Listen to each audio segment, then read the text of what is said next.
সাহাবাই কারাম জিজ্ঞাসা করছে মাহাজিহিল আদাহি, হে আল্লাহ রসুল কোরবানিটা কি?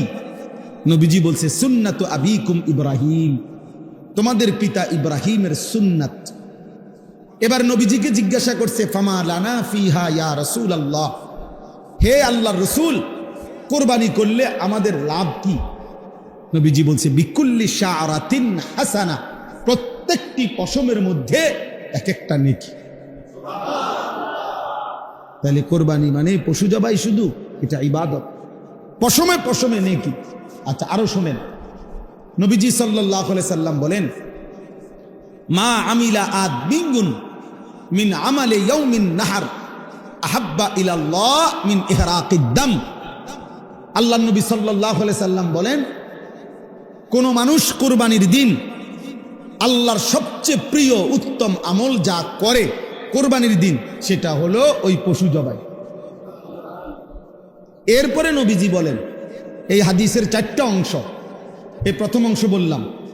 দ্বিতীয় অংশ নবীজি বলেন ইন্নাহু ইয়াতি ইয়াউমাল কিয়ামাতি বিকুরুনিহা ওয়া আশআরিহা ওয়া আজলাফিহা, ওই ব্যক্তি কোরবানি যে করলো কিয়ামতের দিন সে ওই প্রাণীর শিং, পশম এবং আজলাফ মানে পায়ের যে খুর আছে না, এই খুর, নবীজি বলেন সে শিং, পশম এবং খুরগুলো সহ হাসরের ময়দানে মিজানের পাল্লায় ওজনের জন্য নিয়ে আসবে। এখন কি অর্থ? কি অর্থ হইল শিং, খুর এবং পশম, পুরা সারা শরীর চামড়ার পশম। তাহলে এগুলো যেহেতু মিজানের পাল্লায় ওজন হিসাবে দিব, তো গোস্তরি হালাই দিব, তোমার তো গোস্ত হালাই দিব, এটা নি বুঝাইছে মানে শিংটাও বাদ যাবে না, খুরটাও বাদ যাবে না, একটা পশমও কি যাবে না, বাদ যাবে না, পুরা আস্থা তার কোরবানিটা তার মিজানের পাল্লায় উঠানো। কি পরিমাণ নেই কি হবে, কি পরিমাণ নেই কি হবে। এটাকে খামখেয়ালি? এটা শুধু গরু জবাই। এরপরে 3 নম্বর অংশ, নবীজি সাল্লাল্লাহু আলাইহি সাল্লাম বলেন ওয়া ইন্নাদ দামা লা ইয়াকাউ মিনাল্লাহি বিমাকানিন ক্বাবলা আন ইয়াকা মিনাল আরদ। অর্থ কি? আগে কুরবানকে কুরবান বলে কেন? মানে এই যে পশু জবাই করার এই উৎসবটাকে, ইবাদতটাকে কি বলে? কোরবানিই বলে। কোরবান অর্থ হলো, কোরবান শব্দটি আরবি, এই আমি যে আয়াত পড়ছি এখানে আছে ইজ কাররাবা কুরবানান। তো কুরবান শব্দের অর্থ হলো কুরব, নৈকট্য অর্জন করা, কারো ঘনিষ্ঠ হওয়া। মানে কুরবানির মাধ্যমে সবচেয়ে কম সময়ে বান্দা আল্লাহর ঘনিষ্ঠ হয়, নৈকট্য অর্জন করে, এই জন্য কোরবানকে কোরবান বলা হয়। এখন সবচেয়ে কম সময়ে মানে কি, এটা আপনি ব্যাখ্যা দিলে বুঝবেন। ওই হাদিসের অর্থের জন্য বলতেছি, আপনি এমনি আগে বাংলায় বুঝেন, সে তর্জমা বুঝতে সুবিধা হবে। মনে করেন একটা গরু, ছাগল, ভেড়া, বকরি, দুম্বা, মহিষ, এটারে মাটিতে শোয়াইল জবাইয়ের জন্য, কেমন? এখন আপনি বলেন এই গলা আর মাটি, মানে যে গলাটা যে শোয়াইল জবাই করার জন্য, গলাতে তো কি লাগাবে? ছুরি দিবে। এখন গলার থেকে মাটি ব্যবধান করবে 1 হাত, আধা হাত, 1 বিঘত, অথবা 4 আঙ্গুল 5 আঙ্গুল। আচ্ছা ধরি আমরা 1 বিঘত, সর্বোচ্চ 1 বিঘা কি 1 বিঘত, এর বেশি তো হবে না। তাহলে গলা থেকে মাটি ব্যবধান 1 বিঘত। এখন বলেন প্রাণীটা যখন জবাই করবে কোরবানির দিন, এই গলার মধ্যে যখন ছুরি চালাবে, তখন রক্তের ফোঁটা মাটিতে যে পড়বে, প্রথম ফোঁটা, কয় মিনিট লাগবে? 2 সেকেন্ড ধরে নিলাম, 3 সেকেন্ড, এর বেশি তো না। 2 থেকে 3 সেকেন্ডের ভিতরেই রক্ত কোথায় পড়বে? মাটিতে। কারণ কি? গলার থেকে মাটিতে একদম কাছে, ঠিক না? জবাইয়ের সাথে সাথে। এই নবীজি সাল্লাল্লাহু আলাইহি সাল্লাম বলেন, ওই হাদিসের অর্থ, কোরবানির দিন বান্দা যখন ওই প্রাণী জবাই করে, তো রক্তের প্রথম ফোঁটা জমিনে পড়বার আগেই 7 আসমানের ঊর্ধ্বে আল্লাহর আরশে পৌঁছে যায়। তাহলে 2 থেকে 3 সেকেন্ডের মধ্যে বান্দা আল্লাহর কি হয়ে যায়? ঘনিষ্ঠ। এই জন্য এটারে কোরবানি। এত দ্রুততম সময়ে বান্দা আল্লাহর নৈকট্য হাসিল করে, এই জন্য এটাকে কোরবান বলে। এই জন্য নবীজি বলেন রক্ত মাটিতে পড়বার আগে আগেই আল্লাহর কাছে পৌঁছে। ফাতিবু বিহা নাফসান। এবার নবীজি বলেন 4 নম্বর অংশ হাদিসের, নবীজি বলেন অতএব তোমরা খুশি খুশি কোরবানি করো। কি কোরবানি করো? খুশি খুশি দিলে, খুশি খুশি খুশি। কি করুম আর, যা বেশি জন বিরক্ত করো রে, যা দিমু। আর কি করার আছে? এটা নিয়ে কোরবানি। প্রতি বছর দিয়ে আইতে আসি, হ্যাঁ 10 জনের লগে চলন লাগে, হ্যাঁ মানুষ কি মনে করবো, যা দেও। আর কি করার আছে? এটা নিয়ে কোরবানি। এই বুঝেন না? যাক, আর এক উছিলায় মাইয়ার শ্বশুর বাড়ির থেকেও কিছু লোক খাওয়ানি বাকি রয়েছে, কথাবার্তা, হ্যাঁ দাও আরেক নাম্বার, হ্যাঁ দাও। এই উছিলায় মানুষ 200 খাওয়াই দিলাম, 100 খাওয়াই দিলাম। এটা নিয়ে কোরবানি? এটা ইবাদত। এটা কি? আল্লাহ নবী এর জন্য বলছে খুশি খুশি কোরবানি করো। এটারে পেরেশানি মনে করো না, বিরক্ত মনে করো না, এটারে ঝামেলা মনে করো না। খুশি খুশি কোরবানি করো, খুশি খুশি কোরবানি করো। অতএব এবার আমার কথার সমাপ্তি। এই আয়াতের মধ্যে আল্লাহ তাআলা বললেন ওয়াতলু আলাইহিম নাবা আবনাই আদম বিল হক। হে নবী, আপনি আদমের 2 সন্তানের কাছে, আদমের 2 ছেলে হাবিল কাবিল, তাদের ঘটনাটা আমার বান্দাদের কাছে স্পষ্ট করে বলেন। ইজ কাররাবা কুরবানান, যখন তারা 2 ছেলে 2 জন কুরবানি করলো, ফাতুকুব্বিলা মিন আহাদিহিমা ওয়ালাম ইউতাকাব্বাল মিনাল আখার। একজনের কুরবানি কবুল হলো, আরেকজনের কুরবানি কবুল হলো না। ক্বালা লা আকতুলান্নাকা, ওই যে ভাইয়ের কুরবানি কবুল হয় নাই কাবিল, সে তার ভাই হাবিলকে বলল আমি তোকে মেরেই ফেলবো, হত্যা করব। আমি নারী চাই, আমি ওই মেয়েকেই বিবাহ করব, প্রয়োজনে তোকে মেরে ফেলবো। আমার কোরবানি কবুল না হোক, আমি এত কিছু বুঝি না। এই তখন এই কথাটাই আজকে আমরা এই কয়েকজনের কাছে শেষ এই কথাটা বলার জন্যই করছি। আল্লাহ বলছে ইন্নামা ক্বালা ইন্নামা ইয়াতাকাব্বালুল্লাহু মিনাল মুত্তাকিন। এই কথাটাই শুধু বুঝে। হাবিল তখন বলছে তার ভাই কাবিলকে যে ঠিক আছে ভাই, আমি বুঝছি তুমি আমারে মেরেই ফেলবা, আমি বাঁচবো না, তবে আমি জীবন দেওয়ার পূর্ব মুহূর্তে একটা কথা বলে যাই। বলছে কিয়ামত পর্যন্ত মনে রাখবা প্রিয় ভাই আমার, সর্বযুগে সর্বকালে আল্লাহ ইবাদত কবুল করবেন তার, গুনাহ মুক্ত জীবন হবে যার। ইন্নামা ইয়াতাকাব্বালুল্লাহু মিনাল মুত্তাকিন। এটা সেই প্রথম দিন বলে দিছে, তার কোরবানি কবুল হবে যে গুনাহমুক্ত হবে, তার ইবাদত কবুল হবে যে গুনাহমুক্ত হবে। মুত্তাকি, তাকওয়া। তাকওয়া মানে গুনাহমুক্ত জীবন, গুনাহ থেকে বেঁচে থাকে। তাহলে নামাজ কবুল হবে তার, গুনাহমুক্ত জীবন যার। যাকাত কবুল হবে তার, গুনাহমুক্ত জীবন যার। রোজা কবুল হবে তার, গুনাহমুক্ত জীবন যার। হজ কবুল হবে তার, গুনাহমুক্ত জীবন যার। কোরবানি কবুল হবে তার, গুনাহমুক্ত জীবন।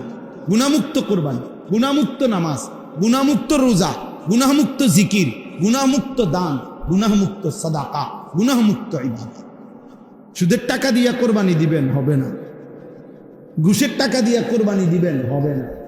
কিস্তির টাকা দিয়া কোরবানি দিবেন, হবে না। লোনের টাকা দিয়া কোরবানি দিবেন, হবে না। 2 নম্বরই পয়সা কামাইয়া ওজনে কম দিয়া মিথ্যা বলিয়া মাল হইল 6 নম্বর, কইয়া লাইছেন 1 নম্বর। হ্যাঁ বুঝেন নাই কথা? যত রকমের 900 ধোঁকা প্রতারণা করে উপার্জিত যে সম্পদ, এটা তো হারাম। ওই হারাম সম্পদ দিয়া, অবৈধ রোজগার দিয়ে কোরবানি দিবেন, গোশত খাওয়া হবে, কোরবানি হবে। কোরবানি হবে না, সিদ্ধ হবে, আরশে যাবে না। ফেসবুকে আসবে, ইউটিউবে আসবে, মাগার আরশে আজিমে যাবেন, আরশে আজিমে যাবেন। ইন্নামা ইয়াতাকাব্বালুল্লাহু মিনাল মুত্তাকিন। তাকওয়া জরুরি, তাকওয়া জরুরি। গুনাহমুক্ত জীবন, গুনাহ থেকে বেঁচে থাকা, হারাম থেকে বেঁচে থাকা, আল্লাহর নাফরমানি থেকে বেঁচে থাকা। অতএব আপনাদের কাছে প্রথম যে কথাটা বললাম, এই সবগুলো কথা এবার একসাথ করেন। 1 নম্বর কথা বলছি, নিজের ব্যক্তির সংশোধন, আখলাকের সংশোধন, ইসলাহ, এটা জরুরি। এটা কি ভাই? জরুরি। জীবন সুন্দর করা জরুরি, জীবন সুন্দরের জন্য মেহনত করা জরুরি। 2 নম্বর বলছি, এই হিলফুল ফুজুল যে কয়জন আছেন, এই কয়জনে উদ্যোগ নিয়ে যে আমরা শুনব, মানুষ হইব নি না, মানুষ হইতো না, আপনি শুনবেন নি দেখেন, এই নিয়তে প্রতিনিয়ত ইসলাহি মজলিসের আয়োজন করেন। দেখবেন ইখলাস ও তাকওয়ার বরকতে আল্লাহর বান্দাদের দিলের মধ্যেও ছুঁয়ে যান। আমার একবার দাউদকান্দিতে এক মসজিদের ইমাম সাহেব, বিশ্বাস করেন কত আমনের মতো বয়সী হবে, বয়স্ক মানুষ, ইমাম সাহেব আমারে জড়ায় ধরা একদিন আমারে বলতেছেন যে হুজুর, আমি আজকে 26 বছর এই মসজিদে ইমামতি করি, অল্প কয়টা বেতন পাই। কয় যে হুজুর, আমি আমার বিবি বাচ্চার কত আবদার জীবনে পূরণ করতে পারি নাই অভাবের কারণে, কাইন্দা দিছে। কয় যে হুজুর, আমার আল্লাহ আমারে, আমি 26 বছর এই মসজিদের খেদমত করি, একই মসজিদে, ছোট একটা মসজিদ। বলতেছে হুজুর, আমার আল্লাহ আমারে, আমার তো দুনিয়ার কোনো স্বপ্ন, বাচ্চাদের আশা আকাঙ্ক্ষা কত কিছু পূরণ করতে পারি নাই অভাবের কারণে, আমার আল্লাহ আমারে আখিরাতে দিবনি। আমি কি বলতাম? কয় আমি জড়াইয়া ধরে ওনারে অনেক কাঁদছি, কাইন্দা বললাম হুজুর, আমি বলেন কি, ইনশাআল্লাহ আল্লাহ আপনাকে এই পরিমাণ দেবে, সেদিন আপনি এবং আপনার পরিবার খুশিতে আনন্দে আত্মহারা হয়ে যান, আনন্দে আত্মহারা হয়ে যাবেন। আলেমে দ্বীন কখনো কারো উপার্জন মাসে 8,000 10,000 টাকা, আর ওই বেয়াদব সে নাকি নেতা। এই বেয়াদব পরিষ্কার বলতেছে, মুসলমান নারীদেরকে বলতেছে, তোমরা মোল্লা মৌলবীর বাচ্চা পেটে নিবা না। এত বড় জানোয়ার মুসলমানের ঘরে জন্ম নিল কেমনে? এত বড় বেঈমান, কি পরিমাণ আশ্চর্য কথা, চিন্তা করে দেখেন। নারীর মর্যাদা, নারীর অধিকার, উলামায়ে কেরাম এ ব্যাপারে কিচ্ছু বলে নাই, বলছে কোরআন সুন্নাহ বিরোধী। নারীর অধিকারের নামে যেই প্রস্তাবগুলো দেওয়া হয়েছে এগুলো প্রত্যাখ্যান করছে। কথা বলেন না কেন? ইসলাম বলছে বাবার মৃত্যুর পরে আপনার উত্তরাধিকার সম্পত্তি 2 বোন 1 ভাই, নাকি? এটা আপনারা সবাই জানেন, এটা তো কোরআন শরীফের আয়াত। তো ওরা বলতেছে না, এটা সমান করতে হবে। এখন এই কথাটা যে কোরআন সুন্নাহ বিরোধী, এটা বলবার জন্য সামান্যতম আকল দেমাগ আছে, সে বুঝবে না এই কথা, এটা সেটা বুঝবে। আপনি যদি বলেন যে এরকম করলো কেন, তা আপনি গোটা ইসলাম সব বুঝেন, কথা বলেন না কেন? আল্লাহর সব বিধান আমরা বুঝি, তো আল্লাহর ফয়সালা আমরা মানি না? আপনি কবরের আযাব বুঝেন, আপনি হাসরের আযাব বুঝেন, তো তাইলে আল্লাহ তাআলার প্রত্যেক কথা সত্য, সঠিক, যৌক্তিক, ইনসাফ। নবীজি বলছে, আয় আল্লাহ, আদলুন ফিয়া কাদাউক, আপনি আমার ব্যাপারে, যার ব্যাপারে যে ফয়সালা দিছেন, এটাই ইনসাফ, এটাই সঠিক, এটাই আদল। আল্লাহ তাআলা বান্দার উপরে জুলুম করবে, আল্লাহ বান্দার ভালোটা বুঝবে না, আর এই নাফরমান কয়েকজন মহিলা বুঝবে? এটা সম্ভব? যাই হোক, আমার বলার উদ্দেশ্য হল উলামায়ে কেরাম থেকে বিচ্ছিন্ন হবেন না। উলামায়ে কেরাম থেকে বিচ্ছিন্ন করার জন্য যারা যত কষ্টই করুক, ইনশাআল্লাহ এটা তো স্পষ্ট হয়েছে, 15 বৎসর কত রকমের মিথ্যা অপবাদ দেওয়া হয়েছে, কত জেল জুলুম, কত নির্যাতন হয়েছে আলেমদের উপরে। আজকে সেই আলেমরাই এখনো সেই মসজিদ মাদ্রাসা আলেম ওলামা বাংলাদেশে আছে, কিন্তু ওই জুলুমবাজ আর বাংলাদেশে নাই। অতএব এই নতুন করে এই জঘন্য বেয়াদব যে আলেমদেরকে উপেক্ষা করলো, তুচ্ছতাচ্ছিল্য করলো, কিশোরগঞ্জের এই বেয়াদব ইনশাআল্লাহ বাংলাদেশে থাকতে পারবে না ইনশাআল্লাহ। দেখেন ইনশাআল্লাহ আল্লাহ বেইজ্জতি করবে, আসমান ওয়ালাই বেইজ্জতি করবে ইনশাআল্লাহ। অতএব আপনাদের কাছে অনুরোধ, এভাবেই চলছে, এভাবেই চলছে। ওলামায়ে কেরামের বিরোধিতা, কোরআনের বিরুদ্ধা, দ্বীনের বিরোধিতা। ওলামায়ে কেরাম হচ্ছে কোরআন সুন্নাহ বিরোধী বক্তব্য। তুমি এটা না প্রমাণ করবা যে না এই কথাটা কোরআন সুন্নাহ বিরোধী নয়। কথা বলেন না কেন? যে আমরা এটা লেখছি এটা কোরআন সুন্নাহ বিরোধী নয়, এটা বুঝে দিলেই তো। এটা জনগণকে বললেই তো যে হুজুররা মিথ্যা বলতেছে, না এটা কোরআন সুন্নাহ বিরোধী না, এটা কইলেই তো হয়। অথবা এটা বলেন যে কোরআন সুন্নাহ বিরোধী কথা বাংলাদেশের 95% মুসলমান মানতে হবে, এটা কইয়া দেখো না, চাই না আমরা। এরপরে না আমাদের জনগণ মুসলমান প্রতিবাদ করে কিনা দেখা যাবে। মুসলমান তো এখনো মরে নাই, ইমানদার তো এখনো কি করে নাই, সবাই মরে নাই। এই জন্য আমি আপনাদের কাছে বললাম, আমরা প্রত্যেকে ইনশাআল্লাহ এই কোরবানি কিছুদিন আগে, কয়েক বছর আগে আমি নিজেও একবার পত্রিকা দেখছি, এক ভদ্রলোক পরামর্শ দিছে কোরবানিতে এই ব্যাপক পশু জবাই না করে এগুলো গরিব দুঃখীকে দান করে দিলে ভালো হতো। হেতের বুদ্ধি, হেতের বুদ্ধি। অর্থাৎ শরীয়তের একটি বিধানের জন্য যে টাকাটা খরচ হয়, এটা শরীয়তের এই বিধান পালন না করে ওনার গরিব দুঃখীর লেগে মায়া লাগছে, গরিব দুঃখীর লেগে তুমি ভিন্ন টাকা উঠাইয়া মানুষদেরকে ভিন্নভাবে দান সৎকা করার জন্য উৎসাহিত করতে পারো না? এ দেশের মানুষ কোরবানির টেহা দিয়ে গরিবকে দিতে হইব কেন?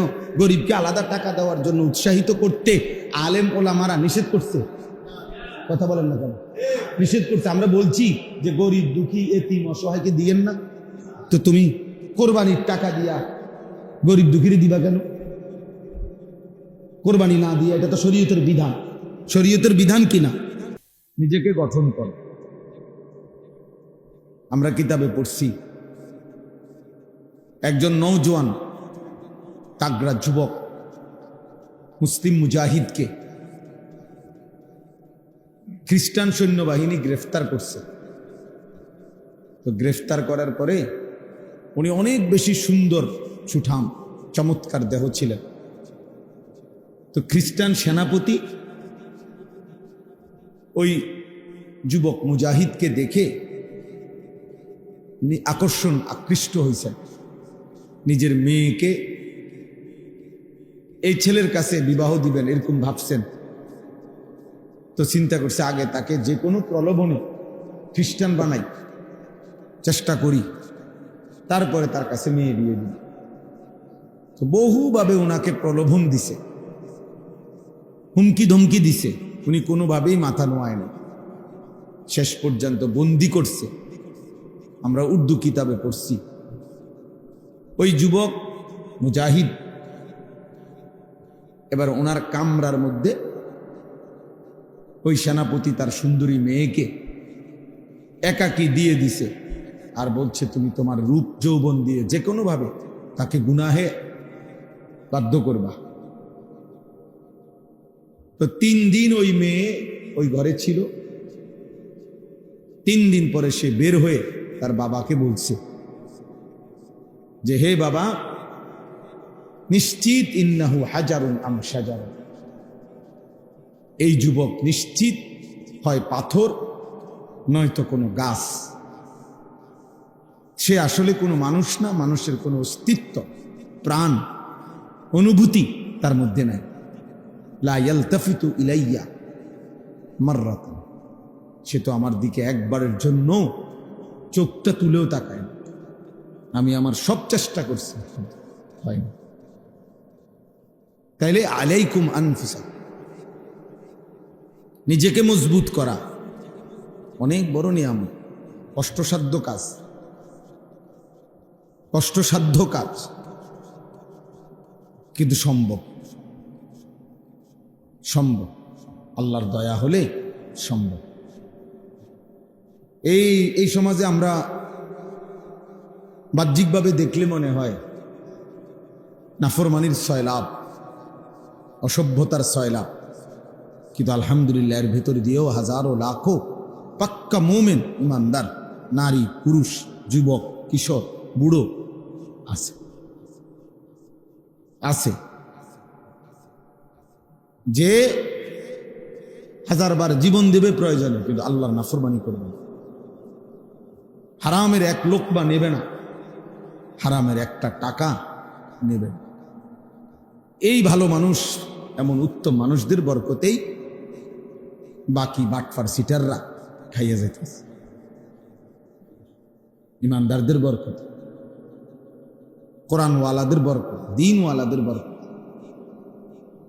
আল্লাহকে সেজদা দেনওয়ালাদের বরকত। এটাই সত্য। এই পৃথিবী, আসমান এবং জমিন টিকে আছে আল্লাহ তাআলার নামের উপর, তাওহীদের উপর, লা ইলাহা ইল্লাল্লাহর উপর। যেদিন আল্লাহ এই নাম থাকবে না, তো সেদিন আসমান ও জমিন থাকবে। তাহলে আল্লাহর নামের উপরে কি টিকে আছে? আসমান ও জমিন টিকে আছে। তাওহীদের উপরে কায়নাত টিকে আছে। কোনো বাটপার, সিটার, সুদখোর, হারামখোর, কোনো বখাটে, দুশ্চরিত্র তাদের জন্য না। তারা ইমানদারদের উসিলায়, তারা প্রিয় বান্দাদের, আল্লাহর অনুগত বান্দাদের বরকতে ওরা খায়, ওরা চলে। এই জন্য বাপ, ইসলাহি মজলিস ছোট হোক, 10 জন হোক, 1 জন হোক, খুব দাম। কারণ নিজের পরিবর্তন, নিজের আখলাকের পরিবর্তন, নিজের জিন্দিগির পরিবর্তন, এই ফিকির আসা, গুনাহমুক্ত জীবন গঠন, আল্লাহর ইবাদতে অভ্যস্ত জীবন গঠন, এই কথা বিবেকে আসা, দিলের মধ্যে বসা অনেক বড় নিয়ামত।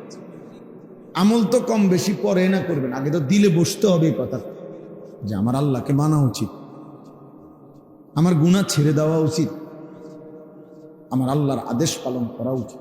হাজারো লাখো যুবক, কিশোর, নারী, পুরুষ 30 বছরেও 40 বছরেও নাফরমান, তো এটা বুঝেও না যে এটা গুনাহ,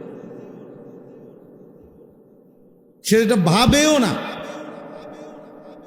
আজকে 30 বছর টানা প্রতিদিন এক তালে সুদ খায়, এই হারাম করে তো জানেই না এটা গুনাহ।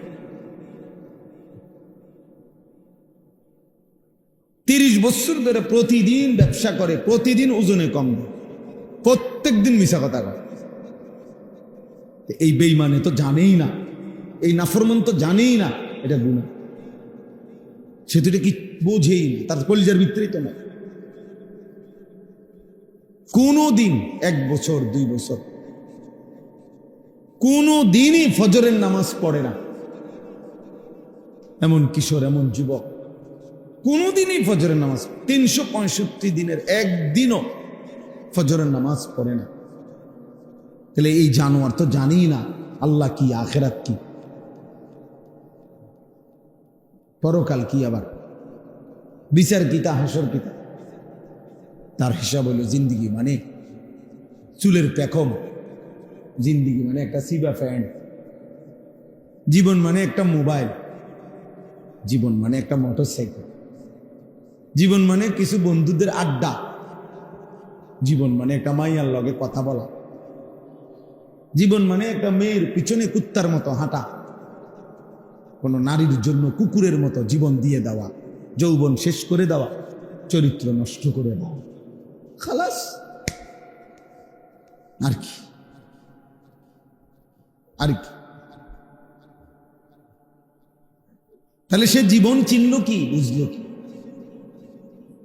জীবন একটু পর পর চুল ফিরা, দেখবেন অনেক প্রতিবন্ধী,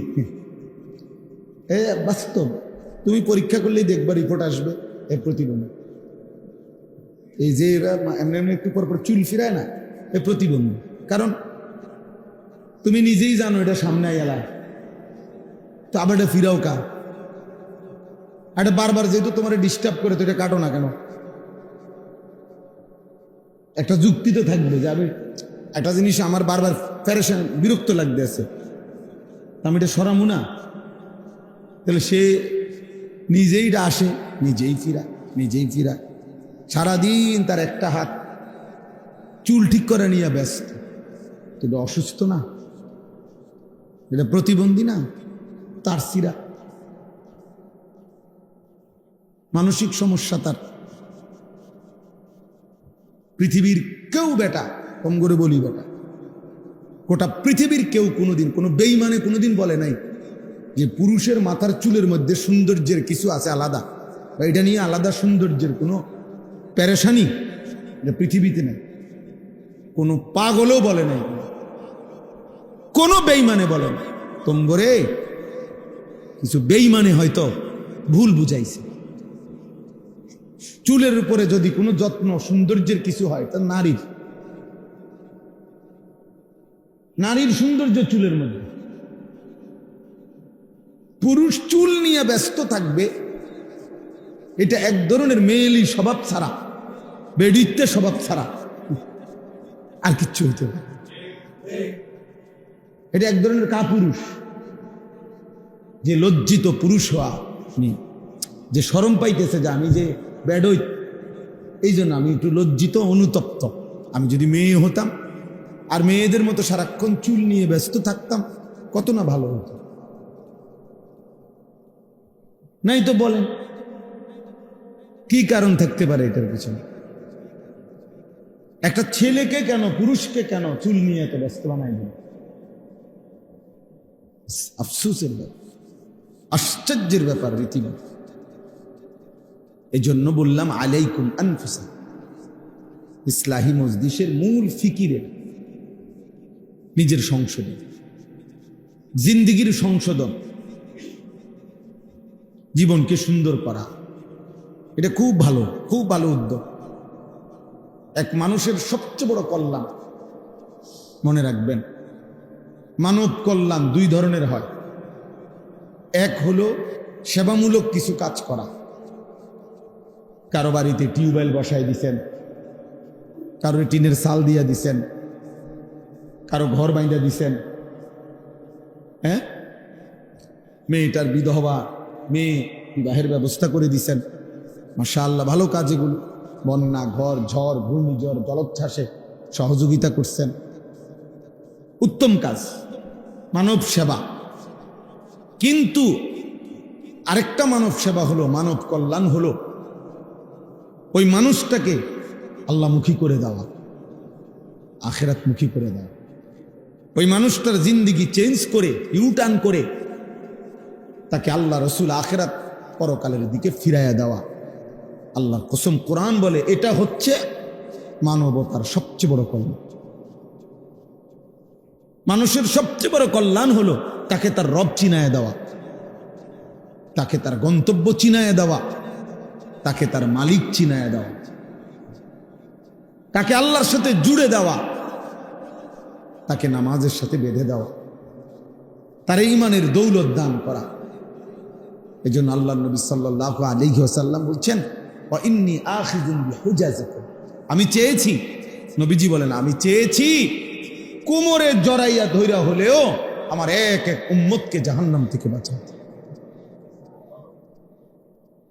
কোমরে জড়াইয়া ধরে হলো, অর্থাৎ হাত ধরলে মানুষ অনেক সময় ছুটে যায়, কাঁধে হাত দিলে মানুষ অনেক সময় ছাইরা লায়, কিন্তু কোমরে যদি কাউরে আঞ্জা করে শক্ত করে ধরে, এই বাঁধন ছুটাইতে কষ্ট।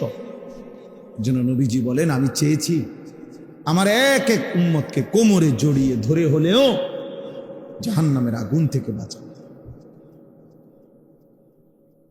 এই ফিকির, এইটা হলো বড় ফিকির।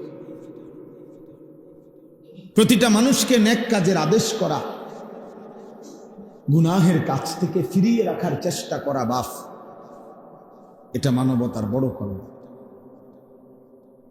এটা বড় কল্যাণ। তারে আমি 3 বেলা খাওয়াইলাম, অথচ সে আল্লাহকে সিজদা দেয় না।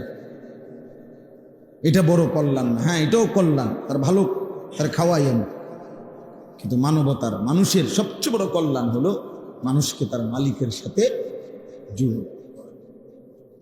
জুড়ে দাও। এই জন্য কিতাবে আছে, নবী সাল্লাল্লাহু আলাইহি ওয়াসাল্লাম বলছেন, লাল্লাহু আশাদ্দু ফারাহান বিতাওবাতি আবদিহি, আল্লাহ তাআলা সবচেয়ে বেশি খুশি হয় বান্দা যখন তওবা করে গুনাহ ছেড়ে দিয়ে আল্লাহর কাছে ফিরে আসে। আর হাদিসে আছে, নবীজি বলেন, কোন বান্দা যখন গুনাহ ছেড়ে দেয়, নাফরমানি ছেড়ে দেয়, তওবা ফিরে আসে, সেজদা দেয়, গোলামি করে, আল্লাহর নাফরমানি ত্যাগ করে, খোদার কসম নবী বলে, আল্লাহ তখন ফেরেশতাদেরকে বলে, আমার আসমান সাজিয়ে দাও, জান্নাত সাজিয়ে দাও। তো ফেরেশতারা আসমান সাজায়, জান্নাত সাজায়, আর বলে, আল্লাহ আসমান কেন সাজাইলেন, জান্নাত কেন সাজাইলেন? তো আল্লাহ তাআলা বলে, আসলাহাল আবদু মাওলাহু।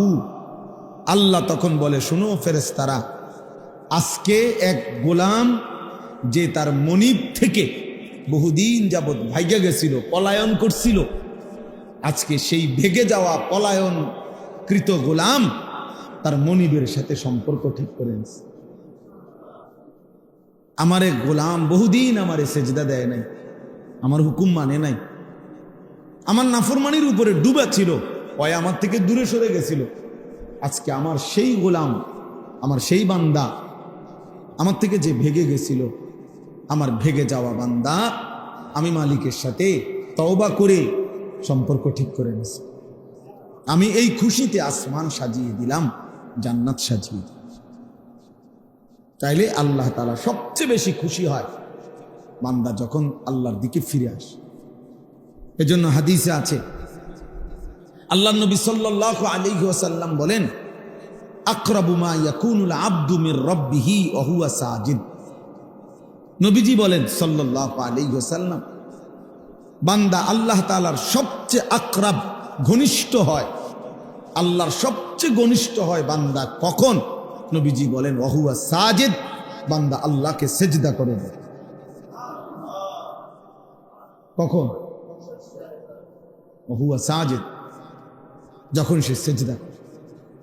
আমার শায়েখ আল্লামা মুফতি মুশতাকুর নবী সাহেব বলে, আল্লাহ যখন, বান্দা যখন আল্লাহকে সেজদা করে, তো আল্লাহ মহব্বতে ওই বান্দার মাথায়, পিঠে হাত বুলায় দেয়, আদর করে দেয়, আদর করে দেয়। আল্লাহ যেন বলে, বান্দা আমারে সেজদা দিলা, যাও বান্দা, খুশি হলাম, খুশি হলাম।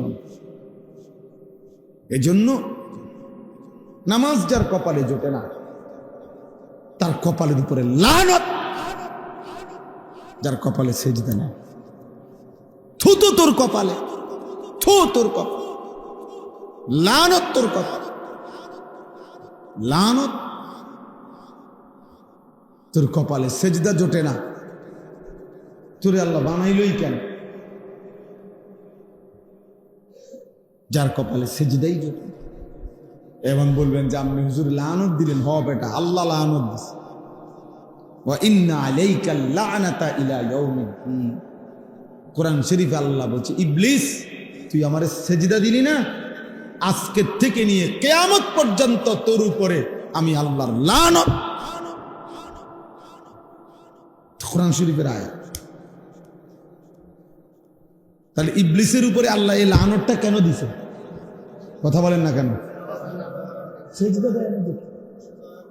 সেজদা না করার কারণে তো কি দিছে? কয়দিনের লানত? একবার, একদিনের লানত, কিয়ামত পর্যন্তের জন্য।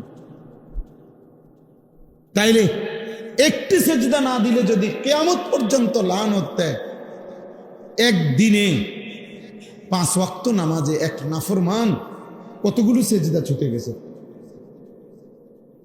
ফজরের নামাজের 4 রাকাত নামাজে 8টা সেজদা, জোহরের যদি 10 রাকাতও ধরি 20টা সেজদা, আসরের যদি 4 রাকাতও ধরি 8টা সেজদা।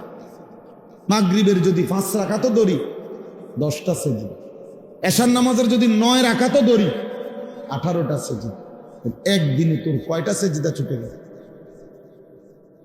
তুমি কি পরিমাণ লানতের যোগ্য হলে, তুমি কি পরিমাণ অভিশপ্ত হলে। আল্লাহ আমাদেরকে বুঝ দান করেন। এই জন্য প্রিয় ভাই বাবা, আমি এই জন্য প্রথমেই বলে নিলাম, 10 জন হোক, 5 জন হোক, 50 জন হোক, এটা কোনো কথা না। এক আল্লাহর বান্দার ফিকিরও বলা দরকার। একজনের জন্য আল্লাহর কথা শোনানো দরকার, ইসলাহ দরকার, সংশোধন দরকার। বলতে বলতে, শুনতে শুনতে, বারবার বলতে বলতে বলতে বলতে ঠিক কখন কার পরিবর্তন হবে, ঠিক কখন কোন দিন কে বদলে যাবে, সেটা মূলত আল্লাহর ফয়সালা। আমাদের দায়িত্ব বলতে থাকা, শুনতে থাকা, আয়োজন করতে থাকা। মূলত ফয়সালা, হেদায়েত কে দিবে? আল্লাহ। এতদিন ধরে ওয়াজ করি, কোন মানুষ তো ভালো হয় না। না, মানুষ সবাই ভালোই যাইতেইব, এটা জরুরি না, আমার বলা জরুরি। হুজুরে যেমন 10 বছর ধরে মাহফিল করি, কই মানুষের তো কোনো পরিবর্তন দেখি না, এই জন্য আর মাহফিল করতাম না। তো আর মাহফিল না করলে 10 বছর, এবার যেহেতু 10 বছর করেও দেখছেন ভালো হয় না, তো না করলে 10 বছর তো ভালো হয়ে যাবে। এখন ভালো হয়ে যাব। আমার দায়িত্ব তো এটা না। আমার দায়িত্ব তো কয়জন হেদায়েত পাইলো না পাইলো এটার হিসাব করা আমার দায়িত্ব, আমার বলা দায়িত্ব, বলতে থাকা। এই জন্য আপনারা রাসেল ভাই সহ আমারে বলছে, আমি ডেট দিছি, বাকিরাও আমি হয়তো সবাইকে চেহারা তো চিনি আলহামদুলিল্লাহ। আপনাদের এই হিলফুল ফুজুল নামে আপনাদের এই আয়োজন আপনারা ধারাবাহিক করবেন, ধারাবাহিক। 5 জন যদি আপনাগো সদস্য হন, আপনারা আগে নিয়ত করবেন যে দোস্ত আগে ওয়াদা করো আমরা 5 জন শুনবো কিনা। যদি বলেন তো 5 জন, তো হুজুরে কইয়া লইবেন আগে যে হুজুর আমরা সদস্য হইলাম 30 জন, বা আমরা 10 জন নিয়ত করছি পাক্কা যে আমরা ওয়াজ শুনবো। আমগো 10 জনের লেগে কইবেন নিতা, কথা বোঝেন নাই? এমন হুজুর যদি রাজি হয় হেবাটার দাওয়াত দিন, বললাম লোক হইব 10 জন, আর যদি বেশি হয় আলহামদুলিল্লাহ, আর না হইলে আমরা 10 জনের বুঝবো। আপনি 10 জনরে বলবেন, আপনি 5 জনরে বলবেন, একজনকে বলবেন। আল্লাহ আমাদেরকে তৌফিক দান করেন। এই হিলফুল ফুজুল এটা নবীজি সাল্লাল্লাহু আলাইহি ওয়াসাল্লামের জন্মেরও আগের সংগঠন, আরবের একটি সংগঠনের নাম মূলত। অর্থাৎ আরবের মধ্যে ফজল নামে, একই নামে 3 ব্যক্তি ছিল, 3 জন ব্যক্তি ফজল নাম, 3 জনের নামে ফজল। এই 3 জন ব্যক্তি একই নামের, ওনারা একসাথে অঙ্গীকার করছিল। হিলফুন মানে হলো ওয়াদা, অঙ্গীকার, শপথ। আর এই ফুজুল মানে হলো ফজল নামের 3 জন, বুঝছেন? এটা কিন্তু অনেকখানে এই সংগঠনের নাম আছে, দেখেন না? এই জন্য বলতেছি আর কি, সবার ভালো হবে। অর্থাৎ এই একই নামের 3 জন ব্যক্তি ফজল নামের, ওনারা মক্কায় একদিন সিদ্ধান্ত নিছে, শপথ করছে যে আমরা আমাদের এই মক্কায় আমরা সর্বাত্মক চেষ্টা করব এখানে যেন কারো উপরে কোনো জুলুম, ছিনতাই, কারো উপরে যেন অন্যায় না হয়, কেউ কারো উপরে যেন জুলুম করতে না পারে। আমরা মজলুমের পক্ষে, দুর্বলের পক্ষে আমরা সমর্থন করব, সহযোগিতা করব, সাহায্য করব, জালেমকে প্রতিহত করতে চেষ্টা করব, মজলুমের কল্যাণ করব, দুস্থ অসহায়ের কল্যাণ করব। এই একটা শপথ নিয়ে ওনারা কাজ শুরু করছিলেন। পরবর্তীতে বহু মানুষ এর সাথে যোগ হয়েছে এবং খোদ নবুয়ত পূর্ব মানে 40 বছরের আগেই আমাদের নবী সাল্লাল্লাহু আলাইহি ওয়াসাল্লামও এই ইনাদের এই হিলফুল ফুজুলের সাথে সক্রিয়ভাবে অংশগ্রহণ করছে। বুঝছেন না কথা? তো সেইখান থেকে আজকে ১৫০০ বছর আগের এই পবিত্র নিয়তে, ভালো নিয়তে ৩ জন ব্যক্তি একটি উত্তম কাজের জন্য নিয়ত করছিল, শপথ করছিল, তো সেই নাম আজকে ১৫০০ বছর পরেও পৃথিবীতে কেমন পরিচিত না? কেমন পরিচিত? কত নামে আমরা তো ওয়াজে যাই, সারা বাংলাদেশে এই নামে শত শত এলাকায় কি আছে সংগঠন, হিলফুল ফুজুল। তাহলে শুধু এটা বাংলাদেশে না অন্যত্র নাই? তাহলে এই জন্য বললাম মুখলেসানা খেদমত মানে নিষ্ঠার সাথে আল্লাহর সন্তুষ্টির জন্য কোনো খেদমত যদি করা হয় তো যুগ যুগ ধরে এটা টিকে থাকে। আল্লাহ তাআলা আপনাদেরকেও তৌফিক দেন, কবুল করেন, আমিন। এইবার আমি একটা আয়াত পড়ছি, এই আয়াতের উপরে অল্প একটু কথা বললে আমার কথা শেষ ইনশাআল্লাহ। আমাদের প্রিয় ভাই হযরত মাওলানা মুফতি ইউসুফ বিন ইকবাল, এই মাওলানা বয়সে আমাদের অনেক কম, আলহামদুলিল্লাহ সে অনেক ভালো আলেম, অনেক ভালো আলেম। আমি ব্যক্তিগতভাবে তার বয়ান শুনি, তার কথা শুনি, তার প্রত্যেক কথায় 10 মিনিট 20 মিনিট আধা ঘন্টাও যদি কেউ শুনে, ভালো যারা আলেম তারাও অনেক খোরাক পায়। এত সুন্দর কথা বলতে হবে এবং এত দলিল ভিত্তিক রেফারেন্স ভিত্তিক কথা বলে, অবাক। আলহামদুলিল্লাহ। এই আপনাদেরকে বলছে, আমি সেই তো শুনলাম যে কোন কোন আমল করলে হজ্জের সওয়াব পাওয়া যায়, উমরার সওয়াব পাওয়া যায়। তো দেখা যাবে হাজার হাজার পৃষ্ঠা খুঁজাও আমনে খুঁজা পাইতেন না, অসংখ্য হাদিসের কিতাব খুঁজাও আমনে এগুলারে একসাথ করতে পারতেন না। কিন্তু আলহামদুলিল্লাহ ওলামায়ে কেরাম আপনাদের কাছে যুগ যুগ ধরে আলেমরা পুরা কোরআন, পুরা হাদিস, পুরা দ্বীনকে একসাথ করে গবেষণা করে যুগে যুগে উম্মতের সামনে, উম্মতের ওলামায়ে কেরামরা মানুষের জীবন চলার দিক নির্দেশনা, আখিরাতমুখী, কল্যাণমুখী দিক নির্দেশনা দিয়ে যাচ্ছে।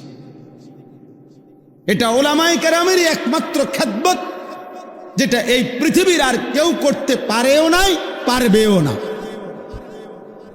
কেউ পারবে না।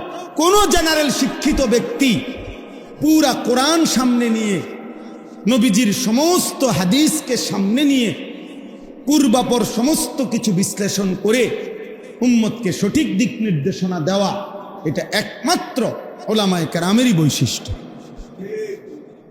এটা ওলামায়ে কেরামেরই বৈশিষ্ট্য, বিশ্বাস করে। এজন্য ওলামায়ে কেরাম থেকে বিচ্ছিন্ন হওয়া, ওলামায়ে কেরাম থেকে বিচ্যুত হওয়া, ওই মানুষগুলো, ওই ব্যক্তিগুলো নিশ্চিত মনে রাখবেন ওরা সঠিক রাস্তা, গন্তব্য, মঞ্জিল পাবে না, মাঝখানে কোথাও না কোথাও হোঁচট খাইয়া পড়ে যাবে, পড়ে যাবে। প্রত্যেক সময়ে মনে রাখবেন, সর্বসময়ে কিছু মানুষ, কিছু ব্যক্তি, কিছু গোষ্ঠী প্রকাশ্যে কিংবা গোপনে সর্বদাই তৎপর থাকে, যারা ওলামায়ে কেরামের বিরোধিতা করার জন্য সচেষ্ট। কারণ হলো তারা জানে মানুষ যত বেশি ওলামায়ে কেরামের সাথে থাকবে, ওলামায়ে কেরাম থেকে শুনবে, তত বেশি প্রকৃত দ্বীন, প্রকৃত ইসলাম, প্রকৃত আমল, প্রকৃত জীবন গঠন করতে পারবে। আর জীবন যদি সুন্দর হয়ে যায়, ঈমান আমলের উপরে উঠে যায়, মানুষ যদি অন্যায়, অশ্লীলতা, বেহায়াপনা, অসভ্যতা, নোংরামি, হারাম, অবৈধ উপার্জন এগুলা যদি ওলামায়ে কেরামের বরকতে ছেড়ে দেয়, তাহলে মুনাফিক যারা, বেঈমান যারা, নামধারী ছদ্মবেশী মুসলমানের দুশ্মন যারা, তাদের লস, তাদের লস। এজন্য সবসময় কিছু ব্যক্তি, মানুষ, গ্রুপের চেষ্টা থাকে, যারা সর্বদাই চেষ্টা করে ওলামায়ে কেরাম থেকে মানুষকে কি করতে, বিচ্ছিন্ন করতে। হ্যাঁ, আপনার নারী সংস্কার কমিশন, যেটা নিয়ে সারা বাংলাদেশ প্রতিবাদ করছে, বাংলাদেশের ওলামায়ে কেরাম সহ ন্যূনতম ঈমান আছে, আমল আছে এমন বিবেকবান মুসলমান নারী পুরুষ প্রত্যেকেই বলছে যে কোরআন সুন্নাহ বিরোধী। এখানে অসংখ্য ধারা প্রতিবেদনে লিখছে তারা, যেটা প্রকাশ্যে আল্লাহর কোরআন বিরোধী, রাসূলের সুন্নাহ বিরোধী, এটা স্পষ্ট বলছে। ওলামায়ে কেরামও দেখায় দিছে, সাধারণ বিবেকবান মুসলমান ইমানদার মুসলমানও এটা দেখছে, শুনছে, জানে। কিন্তু অল্প কিছু নারী নামের কলঙ্ক, এরা আপনার গোটা জাতিকে বিদ্রুপ করে ওলামায়ে কেরাম এবং ইসলাম এবং ধর্মের বিরোধিতা করে তারা ধর্ম, আলেমদের বক্তব্য, কোরআন সুন্নাহর বক্তব্য সব কিছুকে প্রত্যাখ্যান করে তাদের দাবি যে নারীর অধিকার, মর্যাদা, তারা যা বলে, তারা যা চায়, নারী যা বলবে, নারী যা চাইবে সেই অধিকারে তাকে দিতে হবে, তাদের বক্তব্য নেই। আর তাদের পক্ষে সমর্থন করে এমন কিছু নামধারী, মুখোশধারী মুসলমান আছে, নাউজুবিল্লাহ। 2 দিন হয় বাংলাদেশের কিশোরগঞ্জের একজন নেতা, পুরান নেতা, বুড়া নেতা, এই পর্যন্ত কয়েকবার ডিগবাজি দিছে, দল বদলাইছে, এই পর্যন্ত বহু দল বদলাইয়া, তাই নিয়ে প্রকাশ্যে টকশোতে আপনার 2 দিন আগে এই অসভ্য বেয়াদব প্রকাশ্যে সারা পৃথিবীকে সামনে রেখে ওলামায়ে কেরামকে তুচ্ছ তাচ্ছিল্য এবং ব্যঙ্গ বিদ্রুপ করেছে। আজীব হবে, সে বলছে আমরা 500 টাকার মৌলবী, আমরা 1000 টাকার নাকি মৌলবী, আমগরে 500 টাকা দিলে আমরা ওয়াজ বদলায় ফেলি, আমরা ফতুয়া বদলায় ফেলি। নারীদেরকে বলছে তোমরা এই মোল্লাদের সন্তান পেটে ধারণ করবা না। এত বড় জঘন্য বেয়াদব বাংলাদেশে আরেকটা কেমনে জন্ম নিয়া এই ফ্যাসিস্ট পরবর্তী 5ই আগস্ট যেই সময় জালেম পলায় গেল, এরপরে এই জালেম কেমনে থাকলো এটা আশ্চর্য লাগতেছে। এত বড় জঘন্য বেয়াদব, এত বড় ভয়ানক বেয়াদব। বয়স্ক মানুষ, বয়স 60 বছরের কম হবে না, সে একেবারে সে বলতেছে মোল্লাদের, ইসলামের মধ্যে কোনো মোল্লাতন্ত্র নাই, ইসলামে এক জিনিস, মোল্লাতন্ত্র আরেক জিনিস, মানে আমরা মোল্লারা হলাম এক জিনিস, ইসলাম আরেক জিনিস। তুই কি কইলি পাগল, কি কইলি তুই? হ্যাঁ কি বললা, এটা কথা হইল? এই জন্য ওলামায়ে কেরাম এটার তীব্র প্রতিবাদ করেছে। এমন জঘন্য বেয়াদব যেই দল লালন করে তাদের ভবিষ্যৎ খুব ভালো হবে না, ভবিষ্যৎ ভালো হবে না। এই নাফরমান ওলামা বিদ্বেষী, আলেম বিদ্বেষী, সে নিজেকেও ডুবাবে, তার দলটাকেও ডুবাবে শেষ পর্যন্ত। আশ্চর্য। এজন্য ভাইয়া একজন হলেও মনে রাখবেন, উম্মতকে ওলামাদের থেকে, সর্বশ্রেণীর মুসলমানকে, মানুষকে আলেমে দ্বীন থেকে বঞ্চিত করার যেই কোনো ষড়যন্ত্র, যেই কোনো চেষ্টা, এটা আমরা ঘৃণা ভরে প্রত্যাখ্যান করা দরকার। এজন্য আপনাদের কাছে আমার অনুরোধ রইল, ওলামায়ে কেরাম যুগ যুগ ধরে আপনাদের কাছে দ্বীন পেশ করে, আল্লাহর কোরআন পেশ করে, রাসূলের সুন্নাহ পেশ করে। কয় টাকা উপার্জন আপনারা বলেন ইনসাফ করে? একজন মসজিদের ইমাম, একজন মসজিদের মুয়াজ্জিন, একজন মাদ্রাসার উস্তাদ, কয় টাকা উপার্জন তার? সামান্য কয় টাকা দিয়ে দিনের পর দিন ছুঁয়ে যাবে। আর 3 নম্বর কথা হলো, ওলামায়ে কেরাম থেকে কোনোভাবেই আমরা বিচ্ছিন্ন হব না। ওলামায়ে কেরামের বিরুদ্ধে যারা কথা বলবে আমরা তাদেরকে প্রত্যাখ্যান করব। 4 নম্বর কথা হলো, কুরবানি সহ নামাজ, রোজা, কুরবানি, হজ, সমস্ত ইবাদত, দান, সাদাকা, জিকির, তেলাওয়াত, সমস্ত ইবাদতের ক্ষেত্রে গুনাহমুক্ত থাকা, গুনাহ থেকে বেঁচে থাকা, এটা বাধ্যতা। এটার দিকে নজর রাখা। আল্লাহ আমাদের প্রত্যেককে তৌফিক দান করেন। আল্লাহ তাআলা আজকের এই মজলিসকে কবুল করে নেন। আল্লাহ তাআলা আগামী দিনও এই মজলিসকে চালু রাখবার তৌফিক দান করেন। আলহামদুলিল্লাহ রাব্বিল আলামিন। আল্লাহুম্মা আনতাস সালাম ওয়া মিনকাস সালাম তাবারাকতা ইয়া দাল জালালি ওয়াল ইকরাম ইয়া আরহামার রাহিমিন ইয়া আরহামার রাহিমিন ইয়া আরহামার রাহিমিন। রব্বানা যালামনা আনফুসানা ওয়া ইল্লাম তাগফির লানা ওয়া তারহামনা লানাকুনান্না মিনাল খাসিরিন। রব্বানা আতিনা ফিদ দুনিয়া হাসানা ওয়া ফিল আখিরাতি হাসানা ওয়া কিনা আযাবান নার। রব্বিরহামহুমা কামা রব্বায়ানি সগীরা।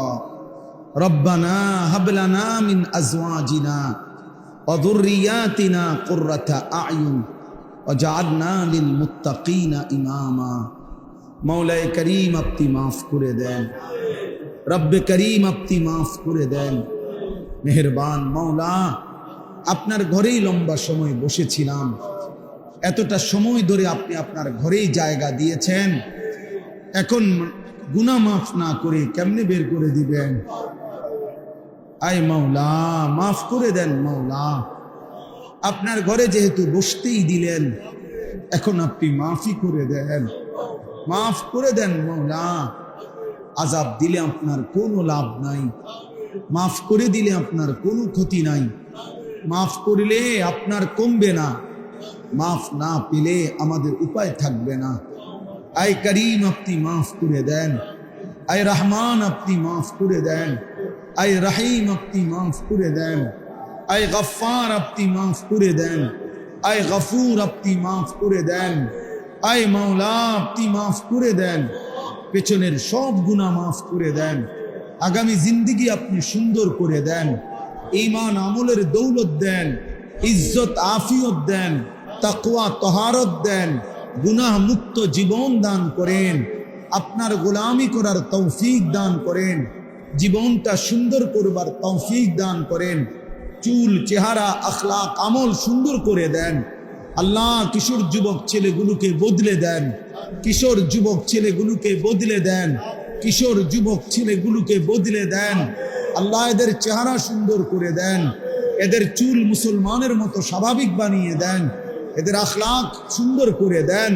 আল্লাহ সেজদাওয়ালা কপাল বানিয়ে দেন, কাঁদনেওয়ালা চোখ বানিয়ে দেন, জিকিরওয়ালা জবান বানিয়ে দেন, মোহব্বতওয়ালা দিল বানিয়ে দেন, সুন্নতওয়ালা জীবন বানিয়ে দেন, বন্দিগিওয়ালা জীবন বানিয়ে দেন।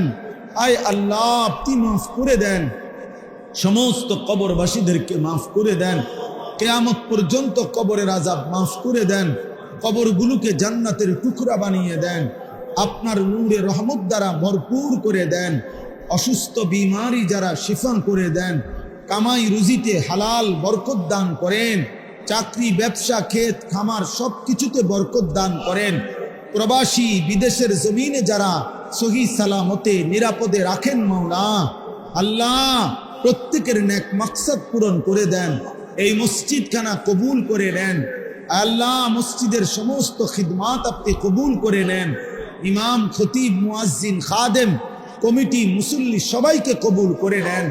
আল্লাহ আপনি দয়া করেন, হিলফুল ফুজুল এই পরিষদ আপনি কবুল করে নেন। আল্লাহ তাদেরকে আরো ভালো কাজ করার তৌফিক দান করেন, প্রতিনিয়ত এই ইসলাহি মজলিস চালু করবার তৌফিক দান করেন, আপনি হিম্মত দান করেন, আপনি ইস্তেকামত দান করেন, আপনি শক্তি সাহস দান করেন। আয় আল্লাহ আমার দেশকে নিরাপদ করে দেন, আমার দেশকে নিরাপদ করে দেন, আমার দেশকে নিরাপদ করে দেন। প্রতিটা মানুষের জান মান ইজ্জত আব্রু আপনি হেফাজত করেন, মা বোনদেরকে পর্দা পুশিদা দান করেন, আবেদা সালেহা মা ফাতেমা রাবেয়া বসরিয়ার মতো বানিয়ে দেন। আল্লাহ আপনার ঘরে যারা ছুটে ছুটে যাচ্ছে, আল্লাহ হাজি সাহেবানদেরকে আপনি কবুল করে নেন। আমরাও যেতে চাচ্ছি মাওলা, আপনি তৌফিক দিয়েন, আপনি তৌফিক দিয়েন, আপনি বঞ্চিত কইরেন না। আল্লাহ আমার এই বাবা ভাই সকলকে কাবার কালো গিলাফ দেখতে দিয়েন, মদিনার সবুজ গম্বুজ দেখতে দিয়েন। আল্লাহ আল্লাহ আপনার ঘর না দেখিয়ে কবরে নিয়েন না মাওলা, মদিনার বন্ধুর রওজা না দেখাইয়া কবরে নিয়েন না মাওলা। আয় আল্লাহ সারা পৃথিবীর মজলুম মুসলমানকে বিজয় দান করেন, গাজা ফিলিস্তিনের মুসলমানকে বিজয় দেন, পাকিস্তানের মতো একটা বিজয় ফিলিস্তিনকেও দেন মাওলা। আয় আল্লাহ মোদিকে আপনি বেইজ্জতি করেছেন, নেতানিয়াহুকে আপনি ধ্বংস করে দেন, আপনি ধ্বংস করে দেন, আপনি ধ্বংস করে দেন। আয় আল্লাহ এদেশে ইসলামকে কায়েম করে দেন, ওলামাদের ইজ্জতকে কায়েম করে দেন। ওলামায়ে কেরামের বিরুদ্ধাচরণ যারা করেছে আপনি তাদেরকে বেইজ্জতি করে দেন, আপনি তাদেরকে বেইজ্জতি করে দেন।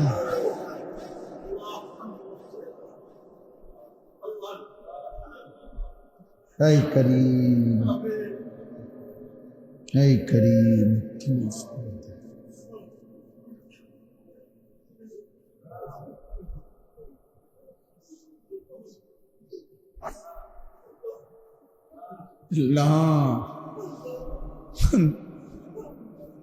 আপনি দেন মাওলা, ফিলিস্তিনের বিজয় দেন, গাজার বিজয় দেন, কাশ্মীরের বিজয় দেন, আরাকানের বিজয় দেন,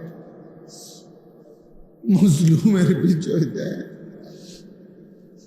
আল্লাহ রব্বির হামহুমা কামা রব্বায়ানি সগীরা। সুবহানা রাব্বিকা রাব্বিল ইজ্জাতি আম্মা ইয়াসিফুন ওয়া সালামুন আলাল মুরসালিন ওয়ালহামদুলিল্লাহি রাব্বিল আলামিন। আমার 28 তারিখ হজ্জের ফ্লাইট, দোয়া করবেন আল্লাহ যেন, আমিও আপনাদের জন্য দোয়া করি, আল্লাহ সবাইকে কবুল করে।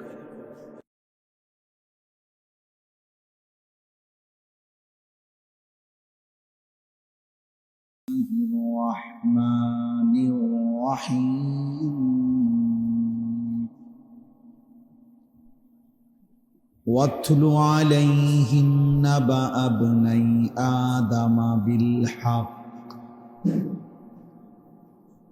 إذ قربا قربانا فتقبل من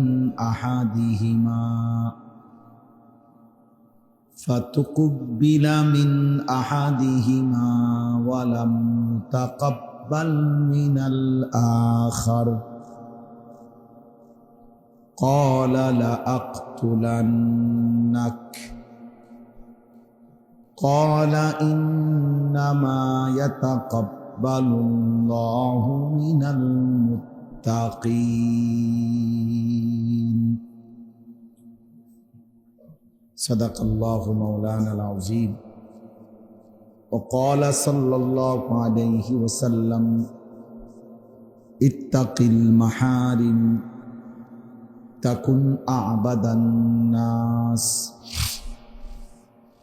اللهم صل على محمد وعلى آل محمد كما صليت على إبراهيم وعلى آل إبراهيم إنك حميد مجيد اللهم بارك على محمد وعلى آل محمد كما باركت على إبراهيم وعلى آل إبراهيم إنك حميد مجيد سبحانك لا علم لنا إلا ما علمتنا إنك أنت العليم الحكيم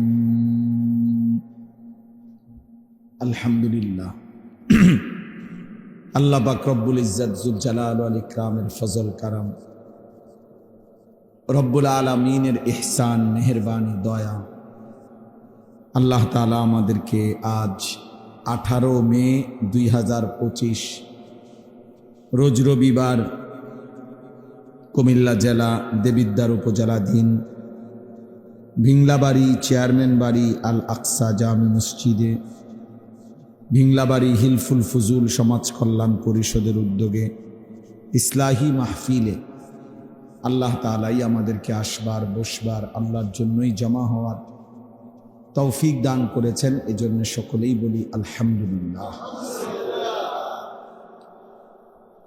ইসলাহি মজলিস স্বাভাবিকভাবেই ছোট্ট পরিসরে হয়,